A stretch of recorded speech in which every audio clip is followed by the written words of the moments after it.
Hai guys, welcome back to Gios Class. Hari ini aku mau mengajar tentang salah satu topik yang ada di pelajaran keuangan, yaitu bid offer dan spread ya pada pasar falas ya. Nah, jadi aku bahas tentang bid price, kurs beli, kurs jual, dan selisih ya, spread ya antara bid dan offer price ya. Oke, nah dalam pasar falas antar bank ya, spot rate selalu dikuotasi dalam dua harga. Biasanya harga beli dan harga jual ya. Nah, jadi harga beli atau yang kita kenal dengan istilah bid price atau bid ya biasanya ditulisnya.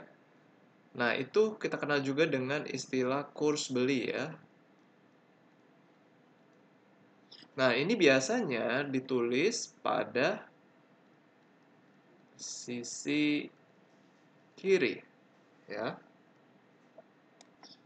Nah, lalu kemudian, nanti akan aku jelaskan ya, apa maksudnya sih harga beli dan harga jual. Nah, sebelumnya aku jelaskan dulu posisinya ya. Nah, lalu harga jual atau overprice ya, atau kurs jual. Nah, ini terletak pada sisi kanan.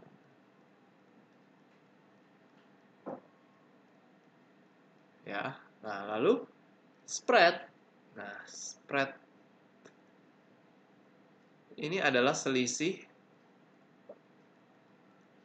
antara bid dan overprice. Nah, akan aku jelaskan lebih lanjut di bawah ya dengan contoh aja biar lebih enak gitu ya. Nah, misalkan contohnya ya.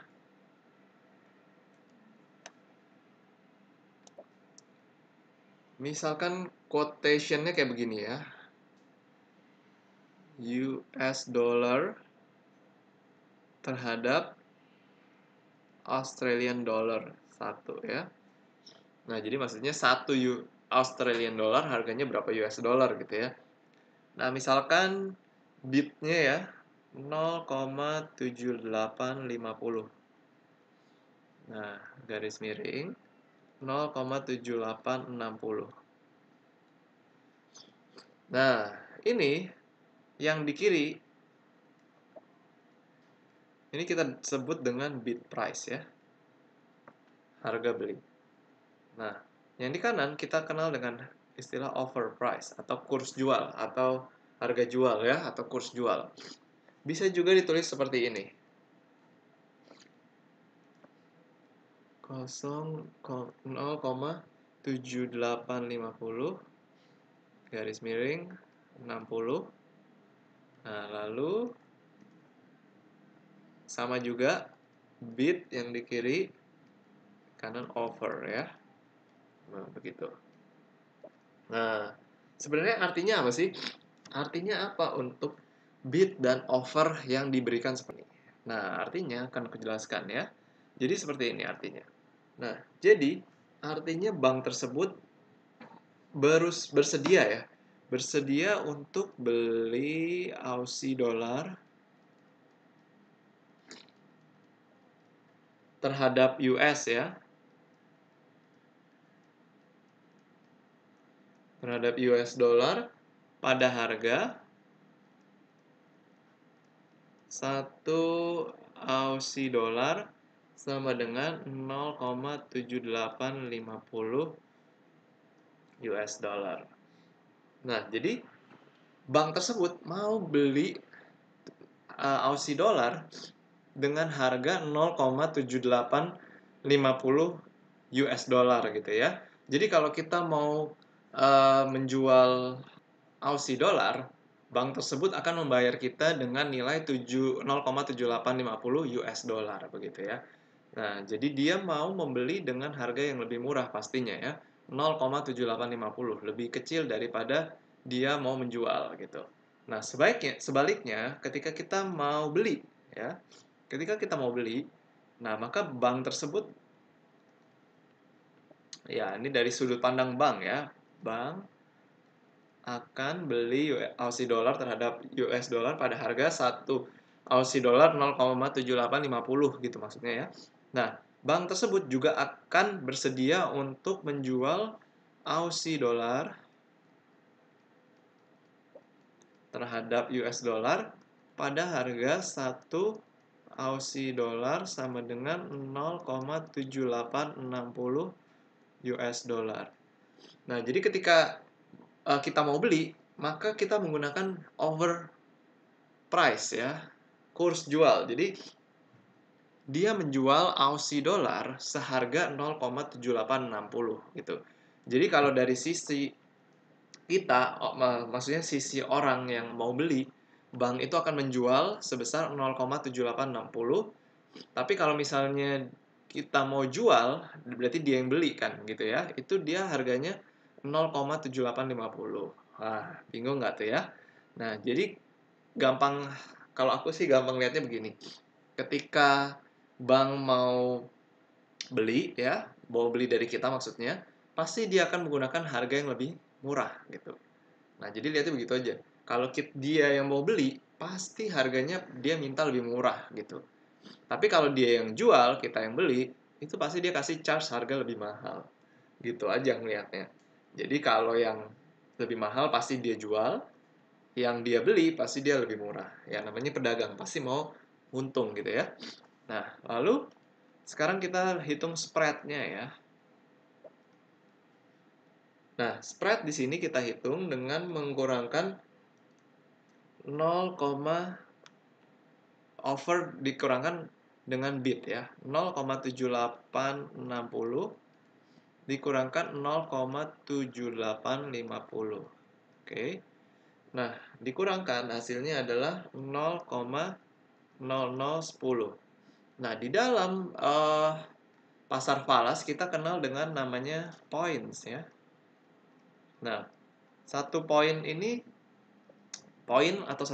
berbeda-beda ya.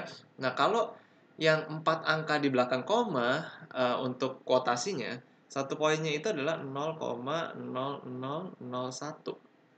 Nah, tapi untuk 2 angka di belakang koma, satu poinnya itu adalah 0,00 0,01 ya. Nah, jadi kita menggunakan yang 4 angka di belakang koma ya. Karena ini ada 4 angka di belakang koma. Nah, di sini 0,0010 ya. Nah, itu adalah spread-nya. Berarti spread-nya ini ada berapa poin? Nah, jadi kita bagi aja. 0,0010 dibagi dengan satu poinnya kan 0,0001. Berarti totalnya adalah 10 points. Nah, jadi spread-nya adalah 10 points gitu ya. Nah, arti kata misalkan ya, misalkan bank tersebut mendapatkan transaksi Aussie dollar terhadap US dollar ini sebanyak 1 juta ya. Jadi ada ya 1 juta yang dia beli dan ada 1 juta yang dia jual gitu ya. Nah, berarti keuntungan bank tersebut kita tinggal mencarinya dengan mengalihkan 1 juta ini. Ya, jika terjadi transaksi sebesar 1 juta Aussie dollar ya.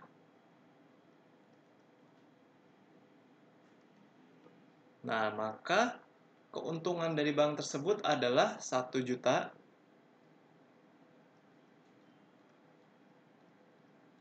dikalikan dengan spread-nya ya, yaitu 0,001 ya. Nah, ini adalah hasilnya 1000. Nah, tapi dia keuntungannya dalam US dollar. Jadi dia akan mendapatkan keuntungan 1000 US dollar ketika terjadi transaksi 1 juta transaksi jual beli Aussie US dollar dari bank tersebut ya, transaksi jual dan beli gitu ya. Nah, maka tinggal dikalikan saja sama spread-nya untuk mendapat keuntungannya di dalam US dollar ya, karena ini spread-nya kan dari US dollarnya gitu, sebanyak 0,0010. Oke, nah sepertinya itu aja sih yang mau aku jelasin tentang bid dan overprice ya. Jadi ingat-ingat aja kalau misalkan bank mau beli itu dia pasti maunya harganya yang lebih murah. Kalau dia mau jual pasti harganya yang lebih mahal. Dan keuntungannya itu adalah selisih dari kurs jual dan kurs beli ya. Dikalikan saja sama jumlah transaksinya, maka akan dia dapatkan keuntungannya. Dan ingat poin itu 0,001 untuk 4 desimal dan 0,01 untuk 2 desimal ya, tergantung currency yang digunakan ya. Oke. Eh, itu aja sih yang mau aku jelaskan ya hari ini. Thank you guys for watching this video. Kalau kalian masih ada pertanyaan, kalian boleh tulis di kolom komentar. See you again in the next video.